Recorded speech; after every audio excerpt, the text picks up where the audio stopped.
Okay, time for another edition of Lead Better. I'm Scott Baker. With me, Sierra Holland and Mallory Stacy, and this is like the Law and Order edition of Lead Better because this is the we're right. That's right. Because this is about deterrence and compliance. It's weird. It's about the title is compliance and the deterrence of checking. And honestly, when I first read that, I was like, I have no idea what this is going to be about. I had a similar reaction, but now all I can hear is the Law and Order soundtrack in my head. At the beginning of every Phillies game, they actually start with when they're introducing the umpires and the people. Anyway, they put that soundtrack on, and that's so funny that we're starting there. Right. But I'm right there with you. It is all about compliance and how the idea that you might get checked is actually enough of a deterrence to not being compliant, which is interesting. I never thought I would be talking about this on Lead Better, but it makes sense. Well, and like all the reasons why field notes have been so wildly impactful over the last 4 years, there are so many facets of leadership, and that would affect whether you're an organizational leader or even on this one, if you're a parent. Like, understanding what dynamics are going on here can really make a big difference. And so when you have this issue that things can get out of line, and so it's not only that you want to check and have a policy or a procedure, but how you go about that can have a wild impact on the organization or the family or the team or whatever. So I don't know, Mallory, if you're hearing the Law and Order theme as well. But I'm sure you've had leaders that you've coached where they've had to deal with some major crisis in the organization that probably could have been averted if they just had a little better system going on. Okay, I'm going to actually geek out on this one for a second. Okay. So in my past life, I'm a certified fraud examiner. I did not know. Wait a minute. You've been hiding this? Let me tell you what I read when I read this field note, and then the coaching perspective that comes on top. So wow. What we're essentially talking about with this field note is literally the fraud triangle, because there's three things that allow people to commit fraud, which, I mean, fraud in the broader sense of the word, not just, stealing pens, but stealing pens all the way through the bigger legal issues that bring down organizations. But there's three things that impact it. It's the pressure, like I need the money or I need the pens, or the incentive, like I really happen to like the pens at work. The opportunity, and then the rationalization of like, it's only 50 cents, it's fine. And really what we see is that if you have breakdowns in the system and you start by stealing pens, then it's like, okay, well, maybe I fudge my expense reports. Well, if I fudge my expense reports, well, then maybe I escalate and fudge on an invoice to a client, and then suddenly it becomes insider trading. Not quite that fast, but you get the longevity.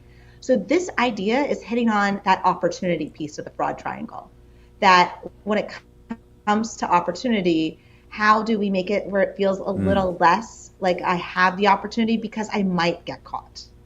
But then the field note is talking about the cultural impacts of, hey, we got to reduce some of that opportunity without completely demoralizing people and making it feel like now they're watching you, Big Brother, and there's monitoring everywhere. Right. We don't trust you. Yes. Yeah.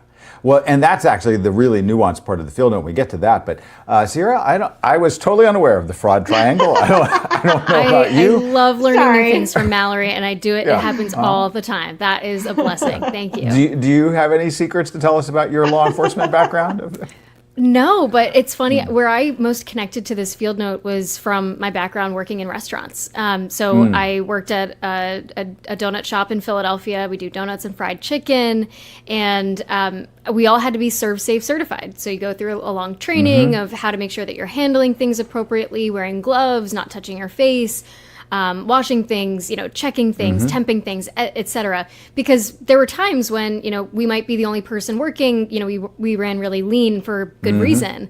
And it was just the idea that we could have a surprise check at any time. Any health inspector could come in and be watching us, and we wouldn't necessarily know. These surprise checks would happen anytime. So just the idea of, I have the reputation of my organization on the line. I have this thing that I want to keep doing, serving donuts and making people really happy with those free donuts. That can only happen if we are compliant in making sure that we're keeping people's health up to code, and health at the center of our decision making. So it's funny, I don't have the cool background that Mallory has, but I was thinking about donuts while reading this, so I have something to give.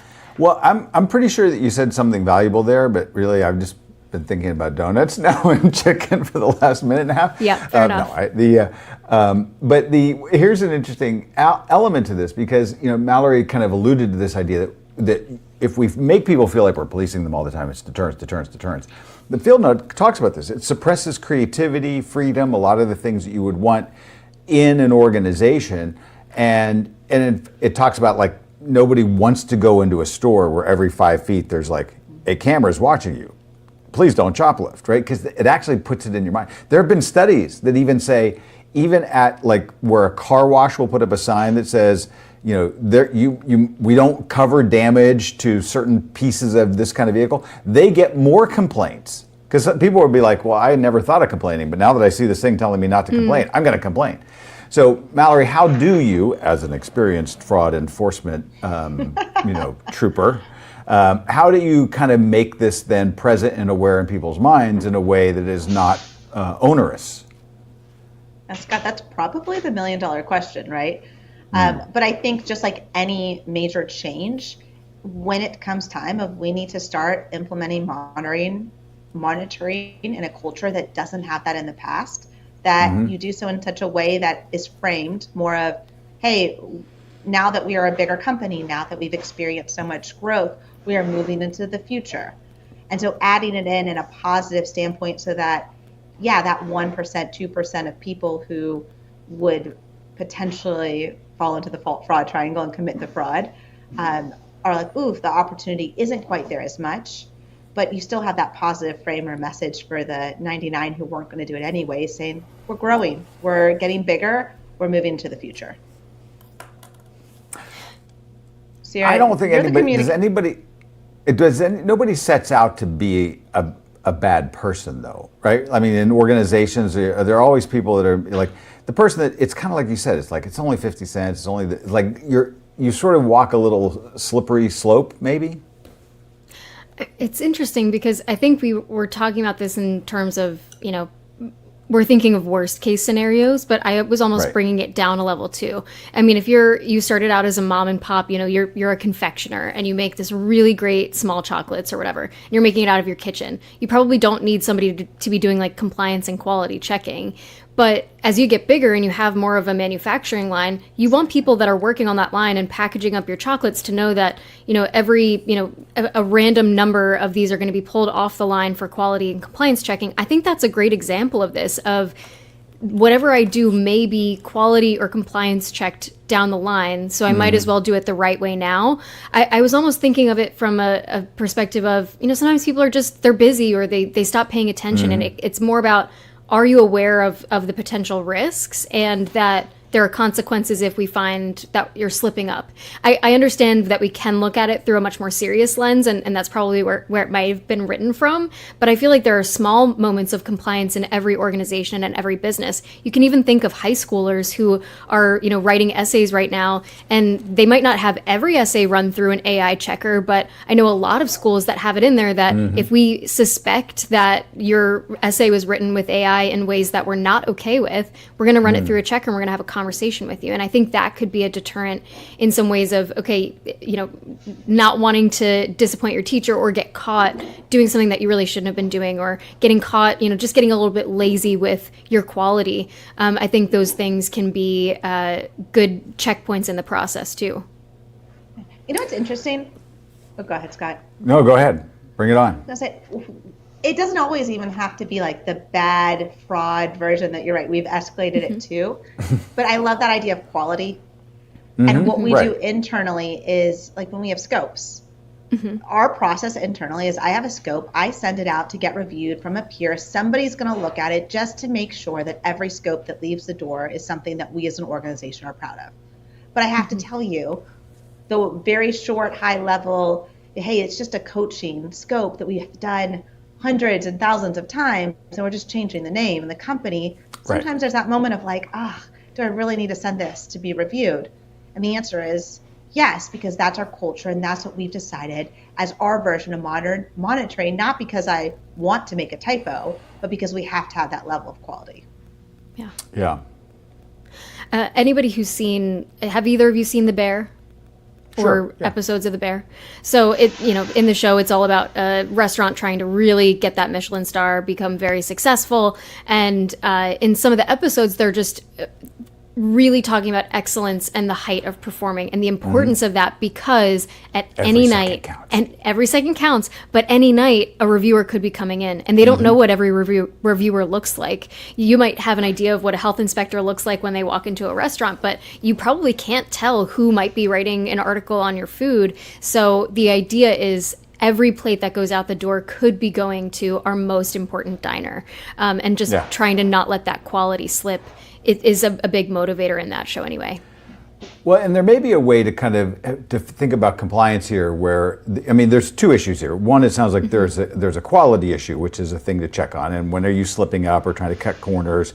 Whereas, as opposed to actual fraud, where you're trying to do something that, and it's not always stealing, right? This could be things like you think makes you have a competitive advantage, but now you've violated some federal statute or something that really opens up the organization to real problems. In fact, I'll give you an example. We've had a couple of cases because people will subscribe. You know, we have coaching clients. We are working in a lot of big, Fortune 100 companies, and many times they'll put people that will use Alex, our AI, or they'll use our main platform, which we're going to start calling the Playbook, by the way, which has all of our really proprietary admired leader behaviors. And so in that platform, there are sometimes functionalities around chat or questions. And some organizations said we're not allowed to have that because there can be a perception of a sort of an outside input that there's like a gifting mechanism that we have that you can actually gift behaviors. And they're like, no, that's going to violate some statute I had no idea about, right? And so we have to kind of pull that out of the application for that financial organization so that their people can use it. And you don't think about those things. So it's not like anybody's trying to do anything wrong. But what we do know is that if we put it as a system-wide thing, it's kind of like, it's annoying, but if you're going through a drugstore and you got to buy some medication where they need to see your ID, or you're going to buy a bottle of wine at a grocery store and they need to see your ID. When they do it for everybody, then you know you're okay, but you're also kind of glad they're doing it because you don't want 14-year-olds walking in and buying liquor that they shouldn't be, right? So that kind of makes it so that we're checking, but we're not choking, so to speak, I guess. Mm-hmm. And I feel like what you were trying to get at a little bit earlier was, what's the best way to communicate about this, and what role does communication play in the compliance process? Because you don't want to catch people off guard either. Like when the rules change, you need to tell people, or when things are coming out, like people should be aware of those things. But it's funny, I feel like you can go overboard with communication, and that's sort of what the field note was also talking about. Of we every year for at the start of the year, someone in our firm sends out a reminder of all of the technology compliance things, how to make sure that you're saving things in the right location, not putting us up for risk, making sure that you've done a recent scan and there's no bugs and no one's trying to hack into your computer, etc. It's good that we have that at least once a year because it reminds us that the important ways of interacting with technology so that we're not putting ourselves at risk. But if I got that email every single month or every Friday or right. Every 2 weeks, or I got a random piece of it just as a reminder, this is how we should handle things, I would either completely start to ignore it and tune it out and not want to follow it even more, or two, I start to wonder, like, what the heck is going on? What happened? Who clicked on what and downloaded what to their computer? And I'm starting to read into things that probably aren't there. So I think with the communication piece, you have to make sure that it's somewhere.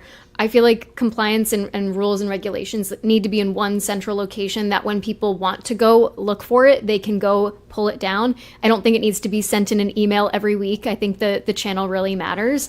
And so does the cadence. If it's that important, when are the key points throughout the year that we need to remind people about it without hitting them over the head? Yeah. I love all of that. It's almost as though you work in communication in big organizations. Almost. Maybe one day.